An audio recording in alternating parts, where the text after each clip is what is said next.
ராஜலட்சுமி அவர்கள் இயற்றிய பால்மணம் அப்படின்ற கதையை தான் இன்னைக்கு நான் உங்க முன்னாடி சொல்ல போறேன்.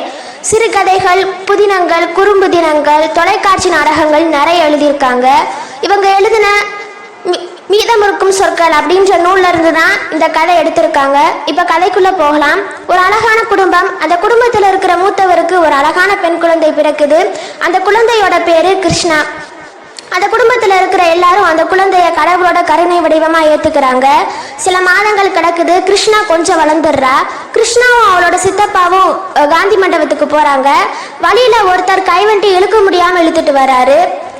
அவர் காலில் செருப்பும் போடல. அதை பார்த்து கிருஷ்ணா, அவர் ரொம்ப பாவம், அவர் வெயில்ல செருப்பும் போடல, அவரோட கால் சுடுமே, நீ உன்னோட செருப்பை கொடுத்துரு சித்தப்பா, நீ தான் பூட்ஸ் வச்சிருக்கிய அப்படின்னு சொல்றா. கிருஷ்ணாவோட சித்தப்பா குழந்தையா பேசுற அப்படின்னு அவ்வளோ ஆச்சரியத்தோட பாக்குறாரு. எப்படி அவளை சமாதானப்படுத்தி வீட்டுக்கு கூட்டிட்டு வராரு. ஒரு நாள் சரியான மழை பொழியுது. ரெண்டு ஆட்டுக்குட்டி அவங்க வீட்டு வாசல்ல மழையை நினைச்சு ரொம்ப கத்திக்கிட்டு இருக்கு. அதை பார்த்த கிருஷ்ணா அந்த ரெண்டு ஆட்டுக்குட்டிகளையும் வீட்டுக்குள்ள கூட்டிட்டு வந்து அவங்க தம்பிக்கு வச்சிருந்த பால் புட்டி எடுத்து அந்த ஆட்டுக்குட்டிக்கு பால் ஊட்டுறா. அதை பார்த்து அவங்க குடும்பத்துல இருக்கிற எல்லாரும் அந்த ரெண்டு ஆட்டுக்குட்டிக்கு இவ தாயாகிட்டாளா ரொம்ப வியப்போட அவங்க குடும்பத்துல இருக்கிற எல்லாரும் பாக்குறாங்க. கிருஷ்ணாவோட சித்தப்பா அந்த நிகழ்வை அவரோட கேமரால புகைப்படமா பதிவு செஞ்சு வச்சுக்கிறாரு. ஆனா அவங்க அம்மா மட்டும் ரொம்ப வருத்தப்படுறாங்க. நம்ம பொண்ணு இவ்வளவு விரக்க குணத்தோட இந்த உலகத்துல எப்படி வாழ போறாளோ அப்படின்னு ரொம்ப வருத்தப்படுறாங்க.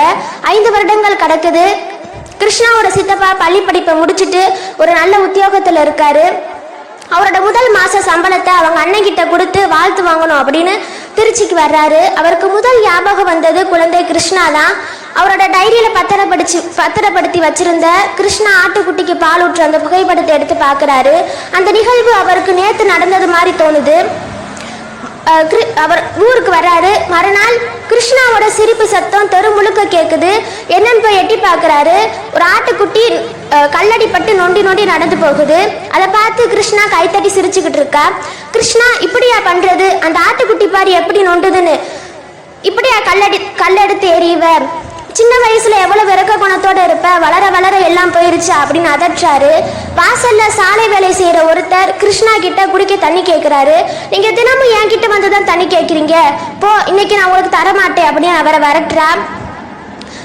கிருஷ்ணாவோட சித்தப்பா கண்டிக்க குரல் இருக்கிறதுக்கு முன்னாடி கிருஷ்ணாவோட அம்மா குரல் கேட்குது. தினமும் ஒருத்தர் வாசல்ல தண்ணி கொடுக்கறதுக்கே நிக்கணும் போல, வேற வேலை இல்லை. கிருஷ்ணா, நான் அவரை விரட்டிட்டேமான்னு சொல்றா. சமத்து உள்ளவா அப்படின்னு கிருஷ்ணாவை அவங்க அம்மா பாராட்டுறாங்க. கிருஷ்ணா கிரக்க குணத்தோடு இருக்கிறப்ப வருத்தப்பட்ட அவங்க அம்மா சாதாரண உணர்வை ஏந்தியதும் புகழ்றாங்க. மலையரவி இமய போறவையிலிருந்து விடுபட்டு பூமி தூசியில் விழுந்ததற்கு இத்தனை மகிழ்வா, அன்னைக்கு ஆட்டுக்குட்டிக்கு பசிக்கும்னு பரிதாபப்பட்டு அவங்க தம்பிக்கு வச்சிருந்த பால் புட்டி எடுத்து ஆட்டுக்குட்டிக்கு ஊட்டினவ இன்னைக்கு ஆட்டுக்குட்டி மேல கல்லெடுத்து அது நொன்றதை பார்த்து சிரிக்கிறா. கைவண்டி இழுத்துட்டு போறவருக்கு கால் சுடும்னு அவங்க சித்தப்பா கிட்ட செருப்பு கேட்டு தூண்டினவ இன்னைக்கு குடிக்க தண்ணி கேட்டவருக்கு கொடுக்க மாட்டேன்னு வரட்டுறா. கிருஷ்ணா இப்ப தனியா பஸ்ல பள்ளிக்கூடம் போவா. ஒரு சின்ன டிஃபன் பாத்திரத்துல ஒரு உருண்டை தயிர் சாதத்தை மட்டும் எடுத்துட்டு போய் மதியம் சாப்பிட்டுட்டு அவ பசிய அடக்க கத்துக்கிட்டா. அவங்க அப்பா, நீ பார்த்த கிருஷ்ணா ரொம்ப வளர்ந்துடல, கெட்டிக்காரி ஆயிட்டா அப்படின்னு ரொம்ப பெருமைப்படுறாரு. அருள் வடிவமானவ லோகாய சேத்துல விழுந்த பூண்டானதுக்கு இத்தனை மகிழ்வா, நான் பார்த்த கிருஷ்ணா இங்க இல்ல, அவளை பார்க்க முடியாது அப்படின்ற உண்மை தெரிஞ்சதும் கிருஷ்ணாவோட சித்தப்பா ஏமாற்றத்தோட ஊருக்கு கிளம்புறாரு. கடவுளின் பிரதிநிதியாக குழந்தை பூமியில் ஜனிக்கிறது, ஆனால் மனிதனின் பிரதிநிதியாக இவ்வுலகை விட்டு நீங்குகிறது. நன்றி.